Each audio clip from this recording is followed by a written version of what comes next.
আমরা এমন একটা সমাজ চাই, এই সমাজের হিন্দু, মুসলমান, খ্রিস্টান, বৌদ্ধ যা আছে সবাই তার মৌলিক অধিকার ফিরে পেত, ঠিক না? এখানে আমার ইসলামী আন্দোলনের ভাইরা আছেন। শাইখে চরমোনাই তিনি নির্বাচন করেছিলেন বরিশাল মেয়র পদের জন্য। বাংলাদেশের একজন নাগরিক হিসেবে যে কারণ নির্বাচন করার অধিকার আছে নাকি? তিনিও সেইভাবে দাঁড়িয়েছিলেন। কি অপরাধ তার ছিল যে তার উপরে হামলা করে তাকে রক্তাক্ত জখম করা হলো মেরে ফেলার উদ্দেশ্যে, ঠিক কিনা ভাইরা? ভাইরা আমার, মানুষ তার ন্যায্য কথা বলতে পারেনি, তাকে নির্যাতন নিষ্পেষণ চালিয়ে আয়না ঘর বানানো হয়েছে। আপনারা জানেন তো নাকি?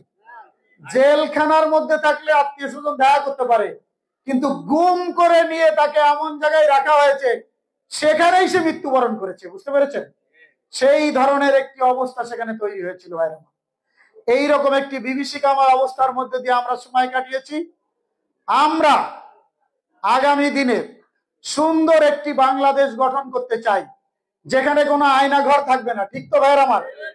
যেখানে মানুষ নির্যাতন নিষ্পেষণের শিকার হবে না, যেখানে মানুষ তার মৌলিক অধিকারগুলো ফিরে পাবে। এই খালিশপুর হাজার হাজার লোকের পদচারণায় মুখরিত হতো, ঠিক কিনা ভাইরা আমার? আজকে মিল কল কারখানাগুলো বন্ধ হয়ে গেছে। শুধু বন্ধ হয়ে যায়নি, মিল কল কারখানার পাসপত্র গুলো চুরি করে নিয়ে যাচ্ছে, ঠিক না? যেখানে মানুষের পদভারে মুখরিত হতো সেই জায়গাটা আজকে মৃতপুরীতে পরিণত হয়েছে।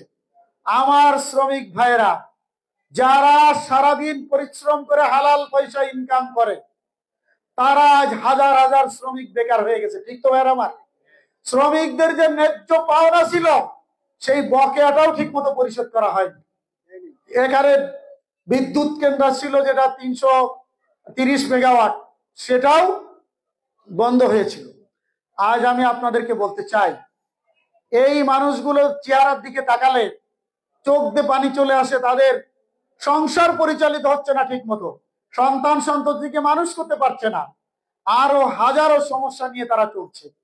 এই অবস্থার মধ্য দিয়ে আগামী দিনে আমরা আপনাদেরকে সাথে নিয়ে এমন একটি খালিশপুর গঠন করতে চাই যেখানে আমরা সবাই সুখে শান্তিতে থাকতে চাই ইনশাআল্লাহ। আগামী দিনে সুন্দর একটি দুর্নীতিমুক্ত, ন্যায় ইনসাফ ভিত্তিক, আল কোরআনের ভিত্তিতে একটি সমাজ প্রতিষ্ঠিত হবে।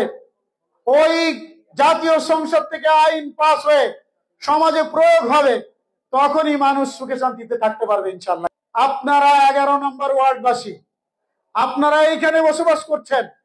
এই জায়গায় আপনারা সবাই মিলে যদি ঐক্যবদ্ধভাবে সেই ন্যায় এবং ইনসাফের পক্ষে ভূমিকা পালন করতে পারেন, তাহলেই আগামী দিনে এইখানে একটি সোনালী সমাজ গঠন করা সম্ভব। সেই সমাজ গঠন করার জন্য আপনারা কি রাজি আছেন ভাইরা আমার? একটু হাত উঁচু করে দেখান তো কারা রাজি আছেন। ইনশাআল্লাহ। আল্লাহ আপনাদের হাতগুলোকে কবুল করুন।